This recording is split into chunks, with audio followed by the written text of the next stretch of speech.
Evan Lark had lived in Willow Point Estates for nearly 8 years, long enough to understand how the HOA worked, or at least how he thought it worked.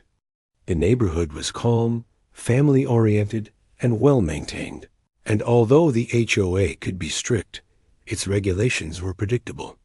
That changed the year the HOA announced the construction of a brand-new, fully equipped community clubhouse. Every homeowner, including Evan, was required to pay a hefty special assessment to fund the project. The board described it as a shared investment, a space for all residents to gather for events, fitness classes, and weekend relaxation. Although the fee stretched Evan's finances, he believed in community improvements and paid willingly. The construction lasted nearly 10 months, and residents watched excitedly as the building took shape-vaulted ceilings, glass-paneled walls, and a shimmering pool behind it. When it was finally completed, the HOA held a ribbon-cutting ceremony. Evan attended with his family, admiring the facility and envisioning summer afternoons spent by the pool. It felt worth it, a rare moment when the HOA delivered something wonderful, but that feeling didn't last. 2 months after the clubhouse opened, Evan received an email with the subject line, "Updated Clubhouse Access Policy." Attached was a document outlining new rules. The pool could only be used during restricted HOA-approved hours. Fitness rooms required paid reservations. Gatherings were no longer allowed without board approval, and certain amenities could only be accessed by verified members, a category defined vaguely. Confused, Evan contacted the board to clarify, only to learn the shocking truth. Verified members meant HOA board members and those granted special access, not ordinary homeowners. Evan was stunned. He had paid hundreds of dollars toward this project, just like everyone else, but now the board was effectively privatizing the clubhouse for their inner circle. Residents complained in group chats, but the board dismissed concerns by claiming the new rules were necessary due to safety, liability, and capacity limitations. Evan refused to let the issue go. He visited the clubhouse one Saturday morning, only to be stopped by a board member, Karen Whitlow, who told him the facility was temporarily closed for a private board retreat. Behind her, Evan could see a small group lounging inside drinks, food, and music. His frustration grew. He began documenting everything: the original clubhouse proposal, construction payments, and the new restrictive rules. He even recorded short videos of board members entering the clubhouse during times it was supposedly closed. Evan wasn't looking for a fight. He just wanted the amenities he paid for. But when he submitted a written complaint requesting rule clarification and equal access, the HOA retaliated swiftly. He was issued 3 violations in 1 week: grass too long, unapproved garden decor, and improperly stored trash cans. Evan knew this wasn't coincidence. It was punishment. The question was whether he would back down or push forward. Evan chose to push forward. He began speaking with other homeowners who felt similarly cheated. Many had received the same sudden violations after voicing concerns about the clubhouse restrictions. Some were afraid to speak publicly, but gradually, Evan built a small coalition of residents willing to stand up. They compared violation letters, timelines, and the HOA's vague excuses. Everything pointed to the same conclusion. The board had intentionally changed the rules to benefit themselves, then used violations as a form of intimidation to silence anyone who questioned them.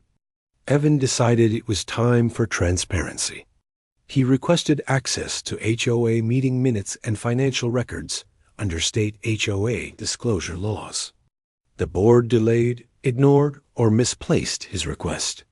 When he persisted, he received a 4th violation, this time accusing him of operating an unauthorized business, simply because he had placed a temporary folding table outside while sorting paperwork.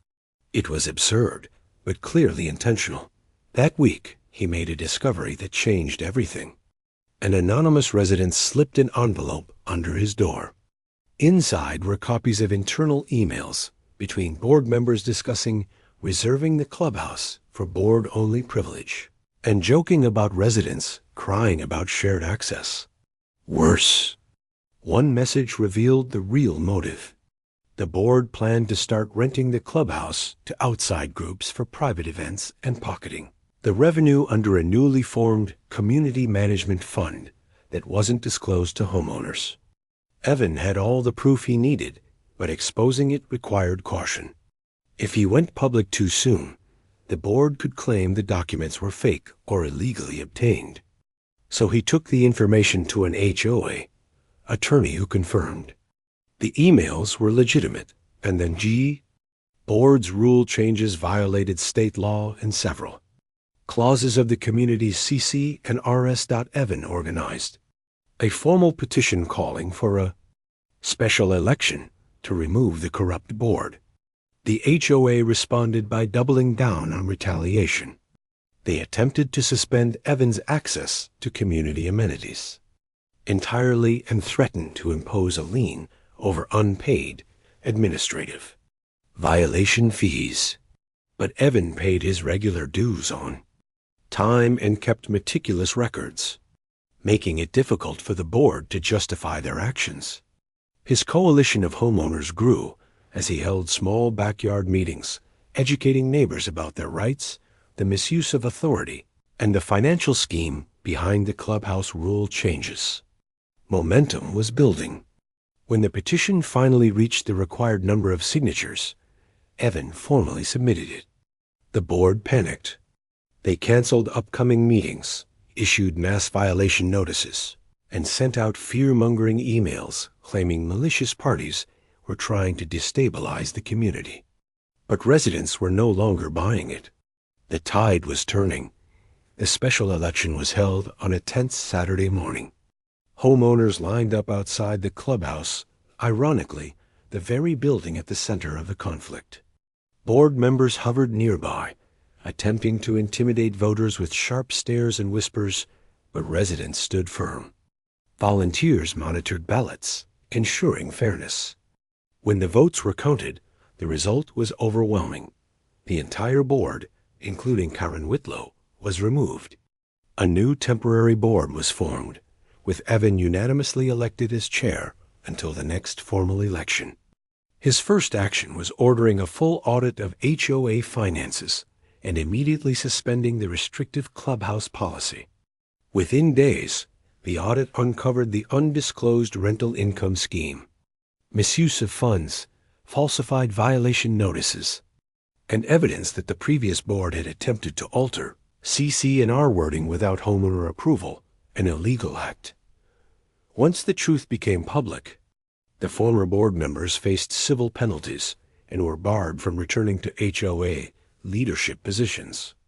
The clubhouse reopened fully to residents with posted hours, fair usage rules, and no special privileges. Families gathered again for weekend activities, pool days resumed, and community morale rose. For Evan, it wasn't victory that mattered most, it was justice. He had never intended to lead an HOA revolution, but when the board abused its power, he chose to stand up, document everything, and refuse to be bullied. Standing in the newly restored clubhouse, watching children splash in the pool and neighbors hosting gatherings freely, he felt a quiet satisfaction. Willow Point Estates was finally what it had always promised to be, a community, not a dictatorship. And Evan understood that sometimes it only takes one determined homeowner to change the entire story.